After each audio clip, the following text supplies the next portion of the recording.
Një akt akuzë Jack Smith dhe një nënshkrim i saj nga Nicolas Guillou peshojnë ende rënd mbi historinë e luftës së Kosovës për liri dhe jetën e 4 figura kryesore të saj: Hashim Thaçi, Kadri Veseli, Jakub Krasniqi dhe Recep Selimi.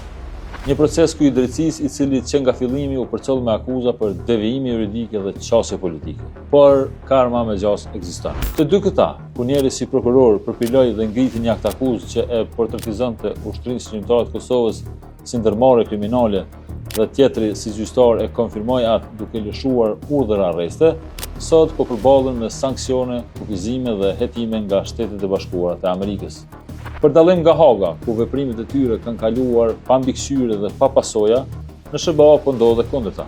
Në mbrojtjet e demokracisë dhe institucioneve, po ndëshkohet përdorimi i drejtësisë si armë për të goditur politikisht. Jack Smith ishte prokurori që në vitin 2020 ishte i gatshëm të merrte përsipër ngritjen e një akt akuze të re me raste të vjetra të gjykuara, por kësaj here me qëllimin që ta paraqistojë në tërësisë kriminale dhe që do të devijonte narrativën historike të luftës së Kosovës për liri. About KLA crimes. Ai këtë dokument të përpiloi ndër të tjera edhe me prova të ardhura nga Serbia.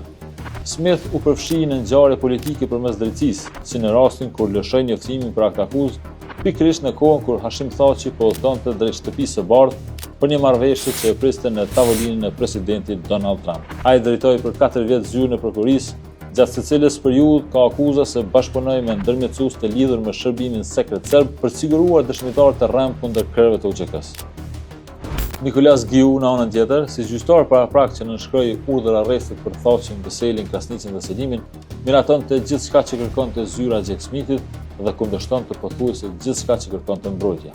Ai konfirmoi një akt akuzë të mbushur me prova të kontestuara dhe të papërfunduara plotësisht për gjykim, duke lejuar kështu mbajtjen në paraburgim të gjatë të krerëve të UÇK-s pa nisur procesi gjyqësor. Refuzoi disa herë mbrojtjen në liri dhe urdhëroi përgjigjen në qendrën e paraburgimit ku mbahen krerët e UÇK-s. Kjo histori e tyre në gjykatën speciale u shpërblye për një periudhë të shkurtër.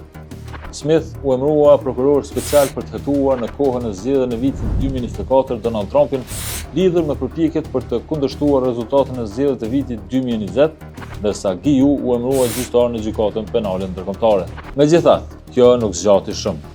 Në skenë si fitimtar u rikthye Donald Trump dhe bashkë me të edhe luftimi i padrejtësive dhe përndjekjeve politike. Sot puna e Jack Smith në Shtetet e Bashkuara është vënë në hetim të vazhdueshëm nga Byroja Federale e Hetimit. Gjetjet tregojnë për veprime të ngjashme me ato që ai kishte kryer në Hagë.